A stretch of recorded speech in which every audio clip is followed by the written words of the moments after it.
The air, thick with the scent of spent gunpowder and the cloying perfume of triumph, still hummed from the roar of the returning legions. Another banner seized, another kingdom brought to its knees. They called it victory. But for those of us who have truly listened, who have lingered in the silence between heartbeats within these hallowed, cursed walls, we know better. Victory sometimes carries its own poison, a silent venom that seeps not into the enemy's veins, but into the very heart of the conqueror. A poison far more insidious than any blade. She was brought forth in chains, a stark figure amidst the opulence, her garments torn, dust-streaked, yet her head unbowed. A chieftain's daughter, they whispered, snatched from the fallen fortress. The Sultan, seated upon his gilded throne, surveyed her with the customary cold indifference due to a vanquished foe. His face, a mask of imperial authority, betrayed nothing. 1,000 eyes watched, expecting the swift judgment, the ritual dismissal. But then, a flicker, a beat. An unscripted pause in the grand theatre of power. His gaze, which had swept over countless captives like a desert wind, stopped. It lingered, not on her tattered dress, nor on the grim evidence of her capture, but on the raw, defiant fire in her eyes, eyes that met his without a single tremor of fear. A stillness descended, a hush so profound it swallowed the distant sounds of celebration, leaving only the rasp of the Sultan's own breath and perhaps the thrum of nascent ruin. It was a gaze that promised not mere mercy, but an unraveling, a reforging of destinies that had no place in the sacred texts of his dynasty. Did anyone else notice the subtle tremor that passed through his hand, resting on the armrest of his throne? Did they see the way the light caught the defiance in her eyes, reflecting a spark he was forbidden to acknowledge, let alone fan into flame? This was not the admiration of a victor for a worthy opponent. This was the blinding, raw audacity of a forbidden passion taking root, a shadow stretching across the intricate tapestry of his bloodline. In that prolonged, weighted silence, a threat was born, more potent than any political machination, more destructive than any invading army. This single, lingering look was the first glimpse of ruin, a silent declaration of war against his very throne. She was here then, not a trophy brought back for the harem, not a concubine to be broken and forgotten amidst 1,000 others. No, she was an anomaly, a rogue star pulled into the Sultan's firmament, and her light, though caged, began to cast long, unsettling shadows across the gilded walls of the Topkapi. Her chambers, you see, were a masterpiece of contradiction. Silken tapestries, the colour of midnight, bloomed across the walls, embroidered with silver threads that caught the faint light. Cushions of velvet, soft as a lover's sigh, invited repose. Yet every luxury, every adornment, was a strand in the intricate web of her confinement. The air, thick with exotic perfumes, felt heavy, suffocating. A gilded prison, where the bars were made of the very opulence meant to honor her. The silence within was not peace, but a constant hum of expectation, of unspoken dread. And the court? Ah, the court. From behind these very pillars I watched them. The Valide Sultan, her face a mask of stone, her eyes like chips of ice, calculating the threat. The Haseki, her beauty, once her greatest weapon, now seemed to wither under the weight of this new, indefinable presence. Fearful whispers, like vipers, slithered through the corridors, coiling around every corner. Who was she? What was her purpose? This woman, who wore no veil of subservience, who carried herself with the pride of a queen despite her captive status, challenged every established order, every rule of the bloody game of queens they had learned to play. Her very existence was an affront to their bloodline, a stain upon the dynasty's carefully woven tapestry. The Sultan, too, changed. His visits, once an open display of favour for his chosen, now became clandestine affairs, cloaked in the deepest hours of the night. Shadows stretched and danced in the flickering torchlight as he moved. A man divided, his powerful stride now hesitant, burdened by a secret shame and a forbidden desire. No longer did he demand, with her, he seemed to plead, to offer. One night, a small dark object passed from his hand to hers. A single perfect black pearl, rare and lustrous, as deep and fathomless as the forbidden passion that now consumed him. It was a gift of immense value, yet it felt like a silent promise of ruin. It was a symbol of her unique, dangerous position, precious yet isolated, a dark jewel within the Sultan's crown that threatened to shatter it entirely. Her guarded chamber, a sanctuary for his desire, was undeniably a cage for her freedom and for the dynasty's stability. When her name, or even the thought of her shadow, passed through the Sultan's mind, a palpable, heavy silence would descend upon the palace.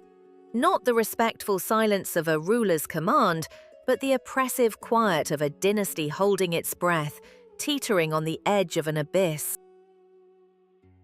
The very stones of the palace seemed to tremble, not from the distant roar of an external foe, but from the insidious, internal tremor of a forbidden passion.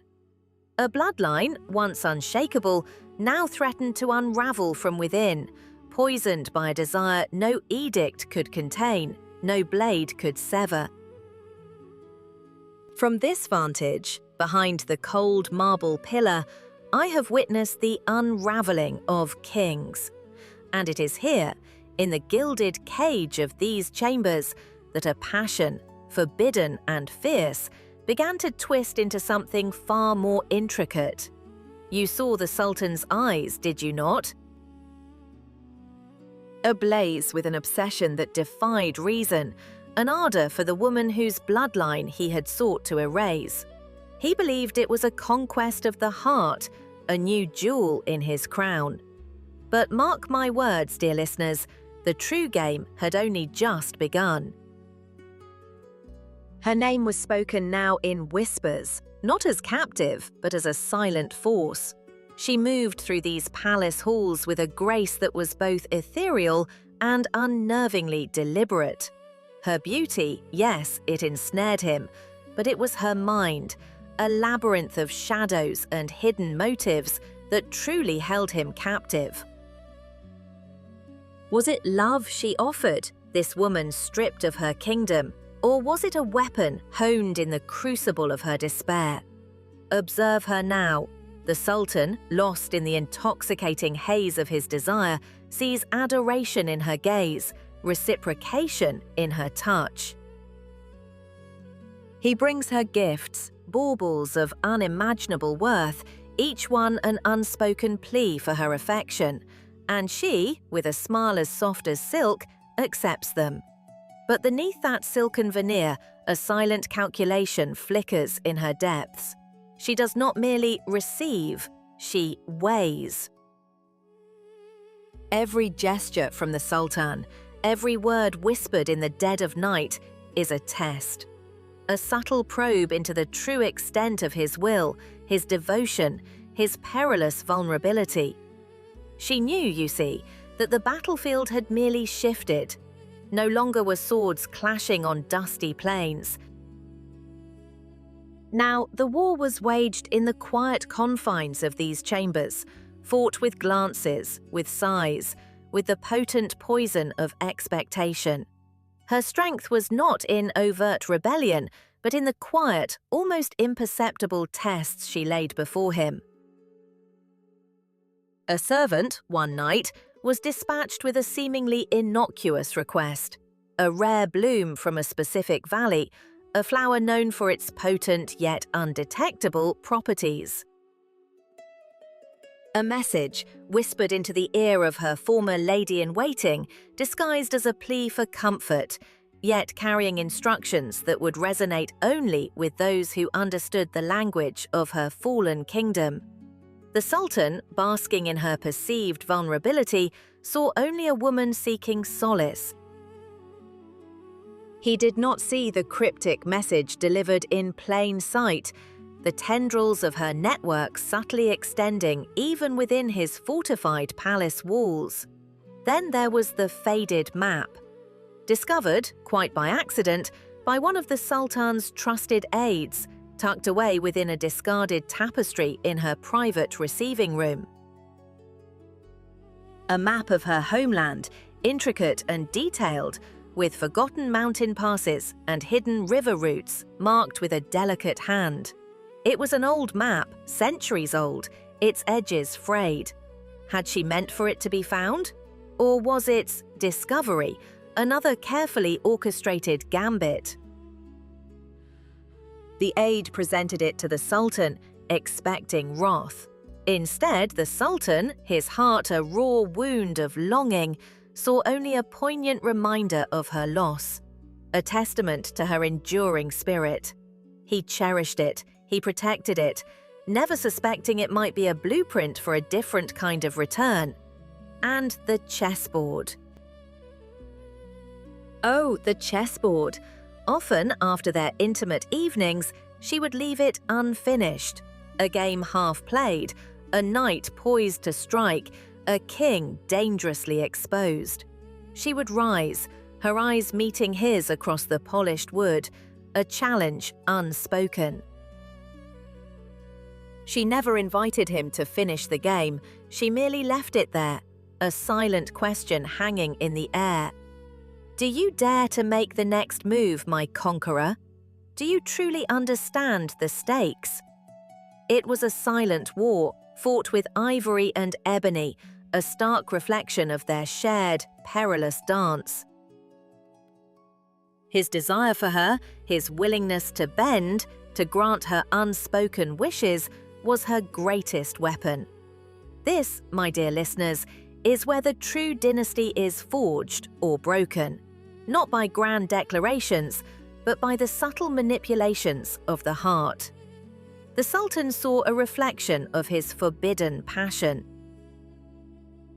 She saw an opportunity, a chance to reclaim, to rebuild, perhaps even to exact a silent, crushing revenge. What price would he pay for this passion? What betrayal might yet bloom from the silk and shadows of these chambers? The game was far from over. And the poison, my friends, was already in the air. The air in the seraglio had grown heavy, thick with the scent of jasmine and unspoken dread. It began, as all such things do, with a single whisper, carried on the breath of a favored eunuch, brushed across the ear of a lesser concubine, then blossoming into a gale that swept through every gilded corridor. The Sultan's gaze, once a testament to his divine right, had lingered too long, too openly upon her, the enemy. A woman not of their blood, not of their faith, a rupture in the silken tapestry of their dynasty, threatening to unravel centuries of carefully spun tradition. Such a forbidden passion, once merely a dangerous ember, now threatened to ignite the very foundations of the empire. For a sultan's heart, when straying, does not merely break a vow, it shakes the earth beneath his throne, endangers his heirs, and invites the vultures of ambition to circle. The grand harem, that gilded cage of ambition, pulsed with a new, terrifying energy. The Valide Sultan, the Iron Matriarch, watched from her veiled balcony, her eyes like chips of obsidian. Her sons, bloodline, a river flowing pure for centuries, was now threatened by a foreign torrent. Her beloved grandchildren, the rightful princes of this realm, suddenly fragile as unfired clay, their future clouded by this audacious intrusion. She saw not love but a disease, a parasitic vine strangling her dynasty. The existing queens, mothers to princes themselves, felt the tremors most acutely. Their smiles, once practiced courtesies, became masks of venom. Each gentle nod, each offer of embroidered silk carried a hidden barb. They moved through the chambers like hunting cats, their silken robes whispering against the marble, their gazes sharp. A spilled cup of sweetened sherbet, suddenly, was no accident. It was a potent warning, a subtle test of loyalty, or perhaps a prelude to something far more sinister. Who would dare offer the forbidden woman a refreshment? And who would ensure it reached her untainted? Do you see the terror in such simple gestures? The game of queens had begun its deadliest round. This enemy, this foreign flower, had become the prize and the poison. The ambitious mothers, their hearts colder than winter stone, plotted in the shadows of their private baths, their conversations a web of veiled threats and strategic alliances. Their viziers, ever opportunistic, bent their ears to these whispers, knowing that the balance of power shifted with every beat of the Sultan's impassioned heart. For them, this was not a romance, but a political weakness to exploit. One evening, a ceremonial dagger, usually kept sheathed and honored, was found discarded in a secluded garden, its hilt gleaming innocently in the moonlight. Was it a clumsy oversight, a servant's mistake? Or a stark reminder of the blades that lay hidden beneath the opulent surface of their lives, waiting for the opportune moment?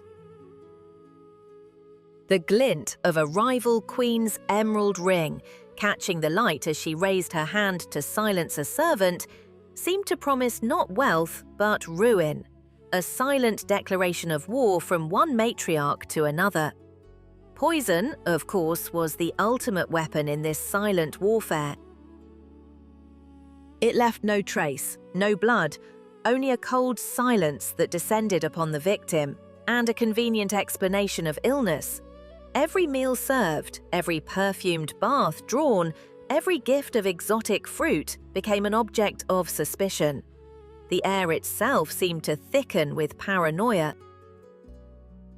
The fear was palpable, fear for the Sultan's existing heirs, fear that this foreign entity would bear a son, twisting the sacred bloodline into something unrecognizable, a rupture in the very fabric of the dynasty. The whispers designed to kill were more effective than any blade.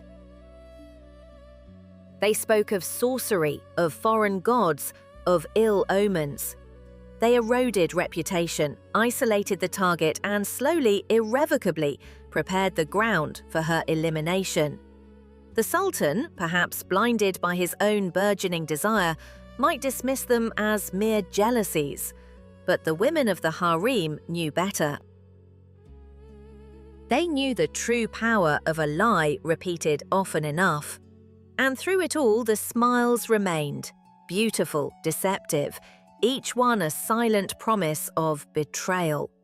The silence that followed was not one of peace, but of a wound refusing to close, festering beneath layers of silk and false smiles.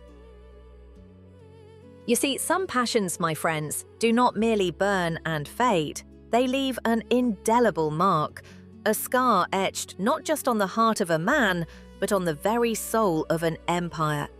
Did it destroy the Sultan? Look closer. His eyes, once sharp as a falcon's, now held a haunted depth, a reservoir of choices made in the dark, choices that poisoned the very air he breathed. The whispers, those gentle, insidious currents of the palace, spoke of the Sultan's renewed vigor, of an unexpected stability. But I saw the truth. A secret had been birthed from that forbidden embrace, a shadow within the shadow of the dynasty. A child, yes, not one whispered into existence by the customary rites, but forged in the crucible of defiance and desire. An heir carrying the bloodline of two warring houses, a living paradox of peace and eternal conflict. This was the agonizing choice, was it not? To embrace the forbidden, to allow its fruit to take root, or to sever it, leaving a spiritual desolation worse than any throne room stripped bare. The Sultan, a man of ruthless power, found himself powerless before the truth of his own heart. And so a new line was drawn, not with ink on parchment, but with the very pulse of an infant. This child, raised in the opulent cage of the seraglio, yet carrying the subtle, unmistakable mark of its true parentage, became the silent, potent force that began to reshape the dynasty. It was not a violent overthrow, but a slow, creeping shift, like ivy consuming an ancient wall.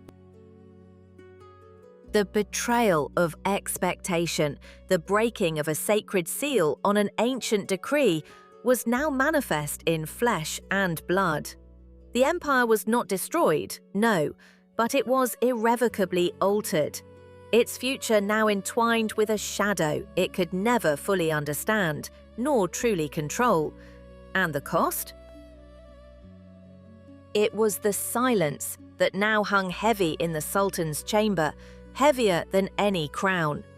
The silence of a love remembered, a choice regretted, and a future born from a forbidden passion that would forever echo through generations.